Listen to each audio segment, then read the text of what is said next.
¿Qué tal, amigos? Bienvenidos a una nueva edición de Ser Mundano.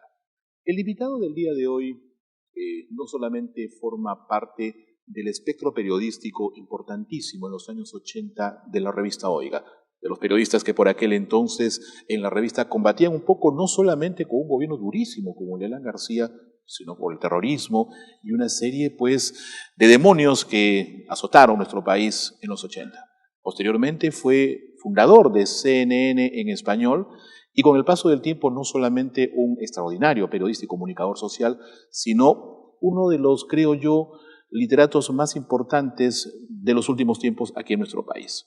Confesión de parte, leí Estación Final, y no me sorprende que en Hollywood hayan puesto la mirada en esta producción literaria para hacer una película, y lo cual debe de llenarnos de un profundo orgullo a todos los peruanos, que en algún momento tenemos que entender que también debemos ser partícipes con alegría de los triunfos de otros peruanos.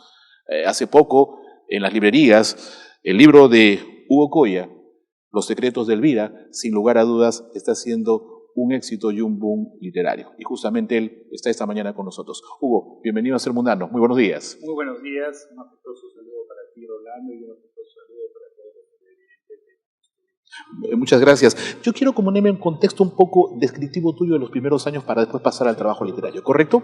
Hablemos un poco de los años de la revista Oiga, de Paco Igartua, de un gobierno durísimo de Alan García que los periodistas generacionales tuvimos que vivir. Háblame un poco de los principios de Uruguay. Bueno, realmente recuerdo con mucho afecto ese paso por Oiga. Fue un momento decisivo porque en realidad eran mis principios, eran mis pinillos en el periodismo. Mucho de lo que he aprendido como investigador, como periodista, se lo debo a Paco Igartua y a esa experiencia en la revista Oiga. Pesara, gobierno de Alan García, claro, y desde la revista Oiga. Claro, era muy, muy fuerte, además. Pero no solo era el tema, digamos, del gobierno, sino era el tema del terrorismo. Claro. Y Oiga enfrentó momentos muy duros porque desde el primer momento, Paco Igartua y todos los periodistas tuvimos una actitud contra el terrorismo muy, muy fuerte. Se denunció las violaciones cometidas en Sendero Luminoso y en MRTA, los secuestros, los atentados y todo eso, que ahora los jóvenes ya no saben o no conocen, ¿no? Que es peligroso. Que es peligrosísimo porque todo país que olvida su pasado puede repetir. Corre ese riesgo. Digamos que, ¿cómo es el nexo entre Hugo Coya saliendo de la revista Oiga y fundando CNN Radio Noticias, lo cual es todo un privilegio?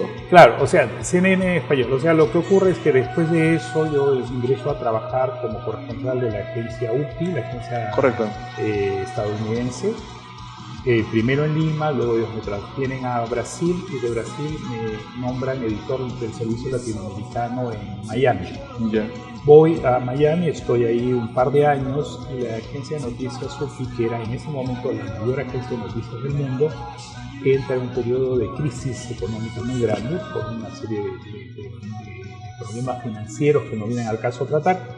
Entonces recibo la invitación de parte de CNN para integrarme a este grupo que iba a formar el primer canal de noticias en español.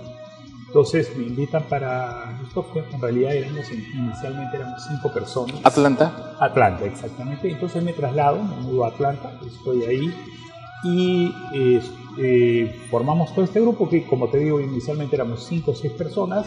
Luego se va formando 20, 30, 50 y ahora es el canal que existe. Claro. ¿No? ¿Finales de los 80? No, esto fue en 1994. Ya. El canal sale en 1997 y la primera transmisión formal antes de la salida fue la toma de los rehenes en la residencia del embajador japonés. Mira, no sabía eso. Sí, y estaba yo precisamente acá en Lima, coincidentemente, yo estaba de vacaciones en realidad. Ocurrió y me pidieron que yo como productor, al final me convertí en conductor y tuve que hacer alguna de las primeras. La persona que dio la información por primera vez al mundo de lo que estaba ocurriendo allí, tuve el privilegio de haber sido yo. Mira, y que se iniciaba una maratónica producción. 4 meses terribles de estuvimos trabajando, muchos periodistas, un equipo muy grande. Luego después llegó los equipos de Estados Unidos, de Japón que vinieron, y ya estaban ya, ¿no? Ellos son la imagen desde el principio. Claro, ¿no? ellos son en realidad lo que ocurre es que CNN inicialmente comienza con noticieros que interrumpía la señal en inglés. Entonces, quien comienza originalmente no fue Yaniot, sino Cecilia Boloco, que al poco tiempo había sido la Miss Universo. La Miss Universo. Con Jorge Gestoso, eran los conductores, se interrumpía la señal en inglés y teníamos en ese momento 3 noticieros al día y con muy poco personal. Paulatinamente se incrementa a 6, luego de ahí Cecilia sale y Patricia Yaniot, que era colombiana, Cecilia chilena, entonces la reemplaza y automáticamente vamos al canal de noticias 24 horas. Los periodistas generacionales, que estamos entre los 50, un poquito más, un poquito menos años de edad, hemos vivido épocas muy duras, Hugo, no solamente por el terrorismo, por la crisis económica, y a veces los jóvenes, cuando uno dice mi primer trabajo, creen que el primer trabajo de un periodista en los 80 era parecido al trabajo que hoy pueden conseguir ellos. Es muy difícil. Eran épocas en las cuales uno pasaba en un automóvil y veía que había una fila tremenda de chicos universitarios en un grifo para conseguir un trabajo. ¿Eso sirvió para los periodistas de hoy? Para los periodistas de ahora, los que ya tenemos, digamos, una cantidad de años determinada, y les está faltando a los periodistas jóvenes. Claro, lo que ocurre es que es cierto, siempre se puede decir todo pasado fue mejor. Es cierto que ahora en ese momento, con el avance de la tecnología, con los teléfonos inteligentes, con una serie de medios y recursos para obtener rápidamente la información, se puede pensar que el periodista debería tener mayor capacidad de informar. Y yo lamentablemente te digo, yo creo que estamos viviendo el movimiento contrario. Tenemos tanta información que estamos muy desinformados de lo que realmente pasa en el mundo y en nuestro alrededor. Los periodistas de aquella época teníamos que literalmente salir a la calle, buscar, hacer la comisión, y nos costaba convencer al entrevistado, enfrentar una serie de vicisitudes y problemas y dificultades para conseguir la entrevista. La primicia no era la primicia que era el copia y pega del internet, que ahora es simplemente eso, ¿no? Es mi impresión, de repente soy un poco injusto, la otra vez veía a un reportero de un canal de televisión que había sido insultado verbalmente por alguien en la calle, y esto generó en él una queja ante su jefatura de redacción, y tú veías en el portal, agreden a periodista de tal canal, que por un tema ético no quiero mencionar, de tal canal, y había sido sujeto a un improperio de un tipo que pasa y lo insulta. Creo que está exagerándose un poco, que hay mucha sensibilidad, mucho engreimiento en algunos periodistas, ¿o crees que debería ser ese el camino? No, yo creo que realmente es absurdo, y yo creo que el público debería desconfiar, rechazar cuando el periodista pretende convertirse en protagonista de la noticia. Exactamente, coincidimos. ¿No? El periodista no es protagonista de la noticia. El periodista está en un lugar donde es una profesión arriesgada, durísima, como tú lo has mencionado, terrible, enfrentamos muchos problemas. Entonces me cayó un poco de pintura, o me tiraron leche de tigre. Recuerdo una reportera de un canal de televisión y hizo un reportaje entero quejándose sobre eso. O sea, los periodistas hemos enfrentado cosas mucho peores, hemos enfrentado el terrorismo. Hay periodistas que han muerto por eso, por sus ideas, por escribir, por denunciar. Entonces, llegar y decir que porque le cayó algo, porque un manifestante lo insultó, es lógico que si estamos en un lugar complicado, difícil, donde hay enfrentamientos, siempre el periodista va a estar expuesto, no solo a eso, a muchas más cosas. Entonces, convertirse en el protagonista y hacer un escándalo por eso, realmente me parece poco serio como profesional, pero además una falta de respeto con el público. Estamos distorsionando lo que es la esencia de la noticia. La noticia no somos nosotros, la noticia es el hecho en sí que el público merece conocer de manera objetiva y veraz. La crónica, la bitácora informativa de cada noticiero, hoy es crónica roja. y de los conos. No quiero ser peyorativo, pero estoy tratando de ser exacto. Hoy la noticia está en los conos y la crónica roja. Esto nos desvía un poco la atención a lo verdaderamente importante que está sucediendo. Claro, yo te digo porque he hecho, como también enseño en la Universidad Católica, en la UPC, he hecho algunos análisis, he trabajado tantos años en televisión. La idea, yo creo, parte por el tema del rating. Hay una concepción de que el rating es el monstruo sagrado, ¿no? O sea, es que casi endiosamos al rating. Entonces los productores y directores viven el rating y creen que el rating es lo mejor y lo más importante. Se olvidan de que la esencia no es esa. Y consideran de que colocar noticias policiales o sangrientas permite eso. Y de hecho tiene una repercusión.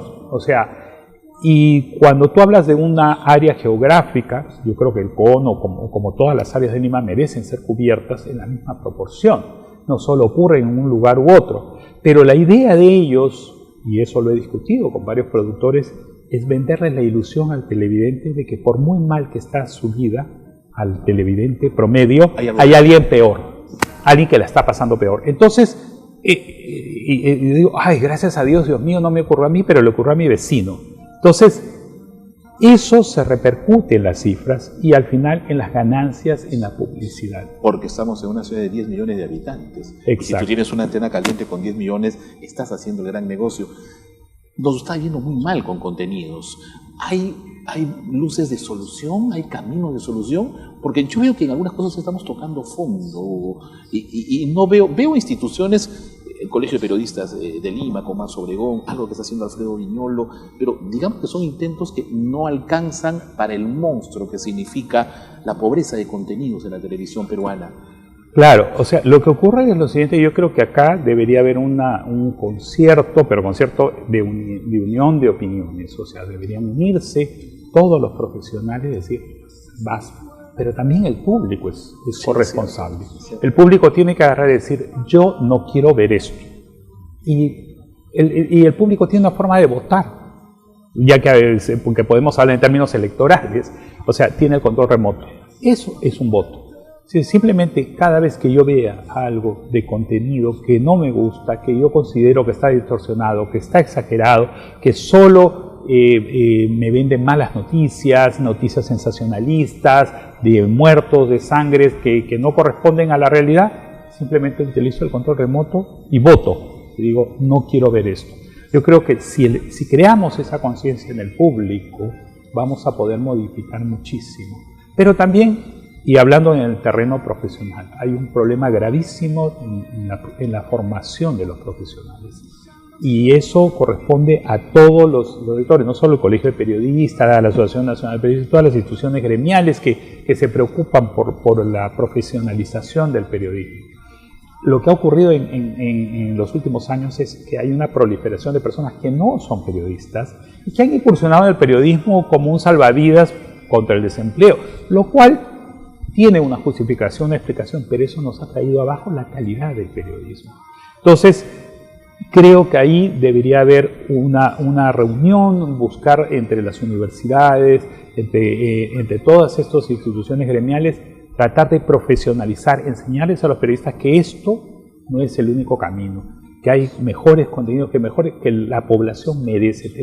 Somos un país que crece económicamente, ahora no tanto por esta crisis, ¿no? Que el gobierno asegura es temporal, pero no solo deberíamos crecer económicamente, sino madurar como sociedad. Y eso es más importante. Hugo, ¿te parece si vamos a una pausa para después hablar de Estación Final y hablar de esta, creo yo, una importantísima producción literaria que es Los Secretos de Vida? ¿Vamos a una pausa y volvemos? Claro, con todo gusto. Vamos a una pausa y regresamos aquí en Ser Mundano con Hugo Boy.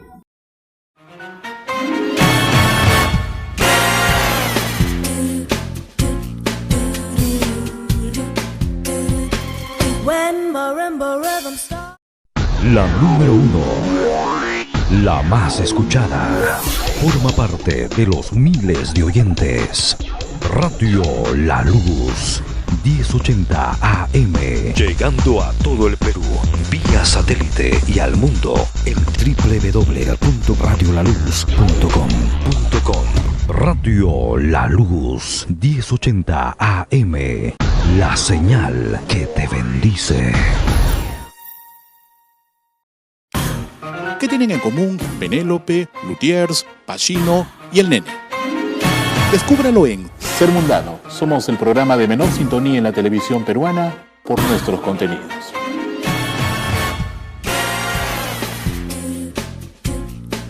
¿Qué nos van a ver? Ser Mundano, de lunes a viernes, 8 de la mañana.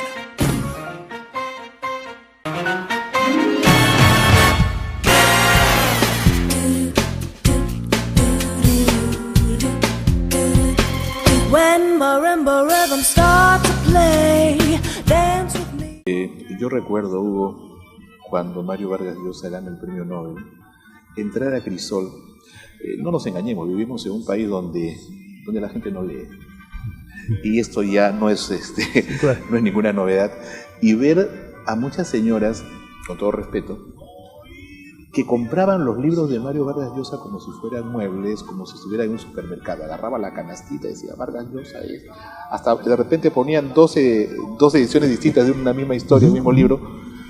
Sin embargo, en los últimos tiempos hay al menos la intención de que la movida, digamos, noticiosa, informativa de quienes escriben, tratar de respaldar. Hay ferias del libro, hay conferencias de prensa. ¿Te has sentido tú respaldado con los buenos trabajos literarios que has hecho por los medios de comunicación, digamos, por todo el merchandising que se puede armar con el libro? Porque yo veo, en Comandante Espinar veo tu rostro en 2 librerías en 4 cuadras. Yo vivo cerca de ahí, lo cual me parece fabuloso porque digo, hay un peruano que está escribiendo y que lo están promocionando, y si lo promocionan, vamos, está vendiendo el libro. Ya, bueno, eso es bien interesante lo que acabas de decir, Rolando, por varias razones. Yo hago un tipo de literatura que se denomina de no ficción, o periodismo narrativo, que es un rubro lamentablemente poco explorado en este país. Vargas Llosa, Bryce, Roncagliolo, Bailey, cualquiera de los escritores famosos que nosotros, de Ortiz incluso, son novelistas, ¿no? Algunos con mayor o mejor trayectoria que otros. Yo no soy novelista, yo soy un periodista que incursiona en la literatura. ¿Truman Capote? Truman Capote es un gran ejemplo. ¿Qué es lo que yo hago? A diferencia de ellos, yo no me baso, todos mis relatos son reales. Son fruto de una investigación periodística que me demora muchísimo tiempo, por eso es que tampoco es que salgo tantos libros, ¿no? Claro. Yo no estoy a cada momento sacando libros. El primero lo saqué en el 2010, el otro, es cierto, me demoró un poco menos, fue en finales del 2011. Este de acá lo he sacado ahora recién, en Los secretos de Elvira, en el 2014, son 2 años, 3 años que me demora trabajar y poder conseguir, porque yo me baso, lo que puede leer el lector que lea mis libros, valga la redundancia, es encontrar que todo aquello puede parecer una novela. De hecho, yo utilizo recursos de la literatura para que sea más atractivo, más interesante, para crear expectativa, para crear emoción, para transmitir de alguna manera el contexto, pero todos los hechos son reales. Es la ruta de A Sangre Fría. Exactamente, la misma ruta de la novela famosa que hizo famoso a Truman Capote. Y que estamos hablando de un premio Nobel. Claro, un gran escritor. Entonces, ¿qué ocurre? Aquí en el Perú hay muy pocos periodistas que lamentablemente incursionan por eso. Primero porque es un trabajo tedioso, largo, prolongado, de profundidad y que demanda mucho esfuerzo. Es mucho más, no estoy desmereciendo y por favor no vaya a malinterpretar el trabajo del novelista, gran trabajo, maravilloso, que yo respeto y valoro muchísimo. Soy un amante de los novelistas, pero lógicamente yo me puedo sentar en mi casa, me encierro entre 4 paredes y me imagino una historia. Por supuesto puedo usar una cosa basada en un hecho real, pero de ahí yo divago y comienzo a imaginarme cómo ocurrió tal o cual situación. Yo, en cambio, voy a los archivos, reviso la biblioteca, voy a los registros públicos, hago entrevistas, cómo fueron los testigos. Es un tremendo trabajo y seamos sinceros, Hugo, de repente voy a ser un poco crudo en esto, no te vas a comprar un Mercedes-Benz con lo que ganes en este libro. En absoluto. Es mucho trabajo, muchísimo trabajo, de respeto, de cariño, de querer conseguir un poco lo que nosotros tenemos en esencia, el ser un comunicador social, ¿no? Exacto. Y lo que ocurre es, y lo que te he dicho, está mal que yo hable de términos comerciales, pero lo que ocurre, y me ha pasado, ¿no? La gente viene y me felicita, me dice, encontré tu libro pirata, lo están vendiendo en la esquina, ¿no? Entonces eres un éxito. O sea, sí, ok, me da gusto de que la gente pueda de alguna manera leer mi libro, pero resulta que al comprar ese libro pirata, no solo me están haciendo, yo no estoy ganando, ok, vaya y pase, es un interés comercial, pero están haciéndole daño a otros jóvenes y futuros comunicadores o periodistas o escritores que con menos posibilidades de aparecer en televisión, en la radio, en los periódicos, no van a surgir. Somos un país, como tú habías dicho, que lee muy poco. Entonces, el universo de la gente que lee es mínimo, como países como Chile, como Argentina, como Uruguay, como Brasil. Mejor ni comparar. Claro, exacto. Entonces, ¿qué ocurre? Las editoriales apuestan por los bestsellers, ¿no? O sea, por aquellos que venden un montón de libros. Entonces, si yo que tengo tanta exposición, que he conseguido que compren los derechos para mi libro, para hacer una película en Hollywood, vendo una cantidad X.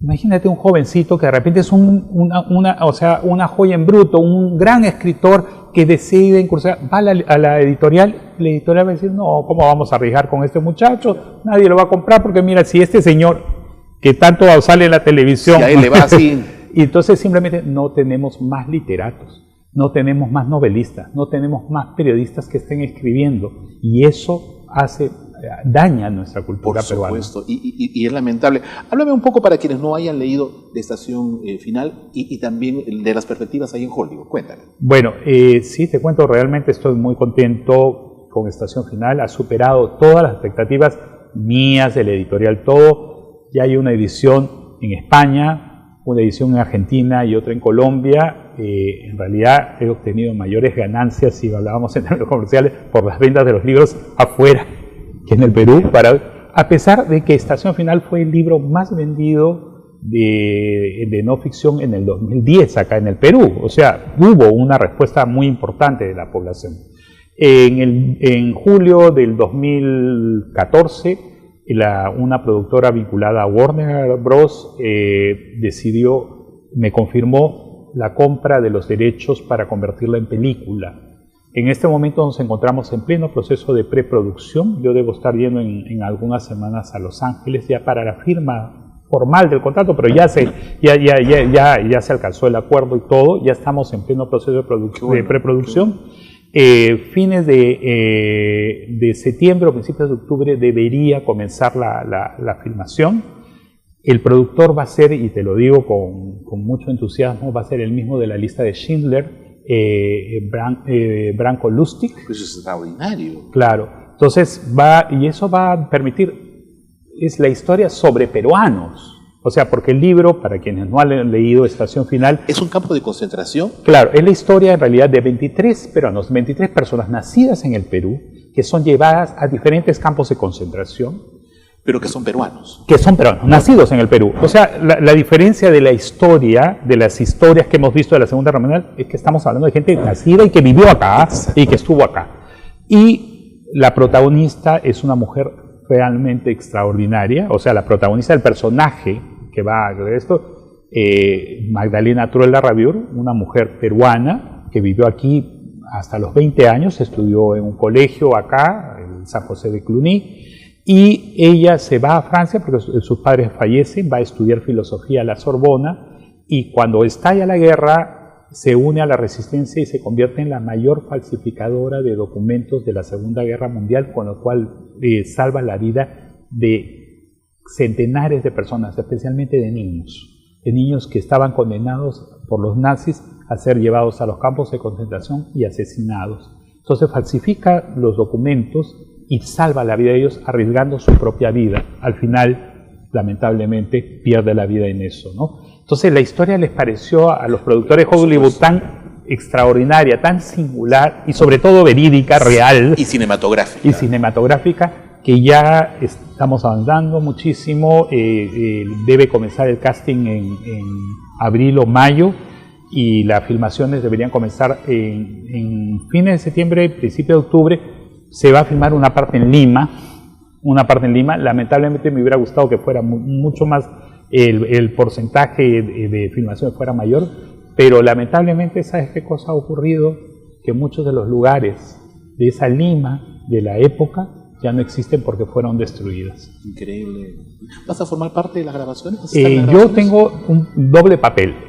Primero, por supuesto, como autor del libro, ¿no? O sea, va a aparecer basado en el libro de Hugo Coya. Soy consultor en el guión. Es un equipo de 5 guionistas que están trabajando en este momento y voy a ser productor asociado. ¿No? Qué bueno. Eso ya te pone en otro contexto, exacto, ¿no? Ya más operativo. Claro. Incluso acabo de estar en Francia viendo posibles locaciones que hay en París, porque ahí vivió esta Magdalena Truel y vivieron los peruanos que luego después fueron capturados por los nazis.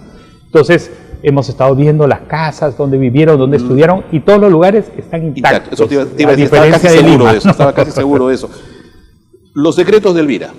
Bueno, Los secretos de Elvira es la historia también de la Segunda Guerra Mundial, pero no tiene ninguna relación con Estación Final. Alguna gente se confunde y piensa que son de la misma cosa, solo la única coincidencia es que es la Segunda Guerra Mundial. Es la historia de una espía peruana de la alta sociedad, hija del número 2 de la Embajada del Perú en Francia durante la guerra, que se une al servicio secreto británico y desinforma a los alemanes, y tiene 2 momentos importantísimos en la guerra. Primero, salva a Londres de un inminente ataque con armas químicas, ¿ya? Desinformándoles a los alemanes. Los alemanes estaban bombardeando mañana y tarde y noche Londres para conseguir que los ingleses se rindieran y no se rendían. Entonces, ¿qué es lo que lo que deciden hacer los alemanes? Es agarrar y hacer ataques con armas químicas. Gas nervioso, gas sarín, gas mostaza en estaciones y en puntos estratégicos de la ciudad. Los británicos se enteran de esto y están desesperados porque ellos no cuentan con ese tipo de armas y no saben cómo enfrentarlas. Entonces, crean una trama para que Elvira vaya y les informe a ellos, a los nazis, de que ya los británicos conocían esta información y si ellos atacaban, iban a atacar con armas más poderosas. Eso disuade a los alemanes y los alemanes deciden no atacar Londres y con eso salva la vida de millones de personas, ¿no? Es una historia también muy cinematográfica. Claro, y la segunda y más importante, Rolando, disculpa que te interrumpa, es el día D. Ella desinforma acerca del lugar exacto donde se produce el desembarco de Normandía, les informa a los alemanes que va a ocurrir en otro sitio, los alemanes están esperando, movilizan todas sus tropas, los aliados desembarcan en Normandía y con eso se revierte la tendencia. Los alemanes hasta ese momento iban ganando la guerra y todo parecía inexorable de que iban a ganar. El desembarco permite que los aliados invadan el continente, avancen y hagan retroceder a las tropas nazis y al final ganan los aliados. Quizás la historia sería distinta sin este desembarco y sin la participación de esta mujer. ¿Trabajas con un equipo? ¿Ah? ¿Trabajas con un equipo? Equipo no. ¿Equipo en qué sentido? Equipo, digamos que tema de investigación, hay un bueno, equipo... siempre yo trabajo mucho con mis alumnos. Correcto. Y mis alumnos son a quienes siempre les agradezco, algunos colaboran, me ayudan, pero con periodistas y amigos que siempre me apoyan, ¿no? Hugo, en principio te agradezco por que nos hayas incluido en tu agenda y que estés esta mañana aquí con nosotros. Segundo, como peruano te agradezco muchísimo. Al Perú le faltan muchísimos periodistas como tú, no solamente por el aporte periodístico de su trayectoria, sino por la calidad que le pones a tu trabajo. Eso es muy difícil escuchar a un peruano que no se deba nada uno al otro agradecerle, ¿no? Pero cuando uno está en una vorágine donde encuentra tanta mediocridad en el espectro de su propia carrera y ama su carrera, y encuentra profesionales como tú, no hace más que agradecerles por su trabajo. Yo te agradezco por eso y que sean todos los éxitos del mundo. ¿Ah? No, muchísimas gracias. En realidad no hay nada que agradecer. Me siento muy honrado de estar aquí, de poderme dirigir a tu público, estar en tu programa, un periodista también de la trayectoria. tuya. Es realmente un honor estar aquí. El honor es mío. Muchas gracias. Y que todos los éxitos. Me va a encantar ver esa película, no solamente porque creo yo que tener al director de La lista de Schindler dirigiendo algo de un peruano debe ser lo que nos debe hacer sentir orgullosos a todos. Y eso tendría que estar en todos los noticieros, definitivamente. Y porque va a permitir que gracias a eso a nivel mundial se conozca la historia. Y que, ¿no? se abra un espacio. Un espacio para el Perú, ¿no? Muchas gracias, maestro. Gracias. Muchas gracias. Punto final a Ser Mundano. Hoy hicimos el programa entero con Hugo Coya porque verdaderamente ameritaba, no se olviden. Creo que no hay necesidad porque esto ya está a punto de convertirse también en un bestseller igual como Estación Final, pero de todas maneras nuestra contribución a la promoción adecuada es Los secretos de Elvira. Yo cuando me voy a trabajar salgo, paso por una librería, por Crisol, después paso por Época y veo el rostro de Hugo Coya, parece una película, encima que salgo todo de Cineplanet. Qué bueno por la literatura del Perú. Nos reencontramos mañana aquí en Ser Mundano. Permiso.